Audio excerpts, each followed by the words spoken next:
नमस्कार बंधुगण। नारीर गहना होता है लाज, किंतु गोटे पुरुषर मर्यादा होता है तार साहस। जो पुरुष लाज कर दुनिया पुरुष रे विवेचना कर न था। तेज एभली किसी कार्य रही जहाँ पुरुष मैंने करने बिल्कुल लाज करने उचित नुहे। निज हक रे थिबा कार्य को करने जो मनीष लाज करें से जीवन में दुख कष्ट थाए। तेज आसन जाना से कम संपर्क। प्रथम, प्रेम संपर्क मजबूत करने बुझाणा होगा जरूरी होता है। जो प्रेमी जुगल परस्पर को लाज कर निज मन कथा कही पारती ना, मन रखी चुप रही जाती संपर्क दुर्बल होगा लगी था। से भली जदि पुरुष निज साथी संबंध रखापी लाज करती तेरे स्त्री अन्य पुरुषर सहारा नियंती।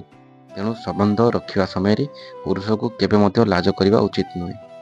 2, खाइबा समय केवे भी लाज करने ठीक नुहे।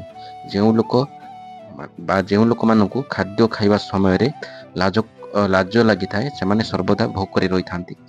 से लाज कारण उपास रहार अभ्यास दिन को बहुत बड़ असुविधा पकाइब। भोकर रोकवा मनीष सर्वदा खूब शीघ्र छोट छोट कथार क्रोधर शिकार हो जाए। तेणु सर्वदा आपण को पेट भरी खाद्य खाइबा जरूरी होता है। भोजन करने समय केवे लाज करने उचित नुहे। यही कथार निहाती भाव ध्यान रखिए। भोजन करने को लाज करने भोजनर अपमान मना जाए। नंबर 3, गुरु ज्ञान ग्रहण करने समय केवे भी लाज करने उचित नुहे। जो व्यक्ति ज्ञान आहरण करने समय लाज करें से व्यक्ति अनेक ज्ञान अधा रही जाए। आउ यही अधूरा ज्ञान ग्रहण करुवा व्यक्ति केवे निज जीवन में सफल हो पारे ना। तेणु कहुए अधूरा ज्ञान आपण सबुठारु बादहार अटे। 4, आपण जदि क्या पैसा धार देउछंती तेबे ताकू आपणकर देइथिबा पैसा को मागिया केवे लाज करने उचित नुहे। जो व्यक्ति निज पैसा मागिया लाज करें से केवे धनी होपार ना।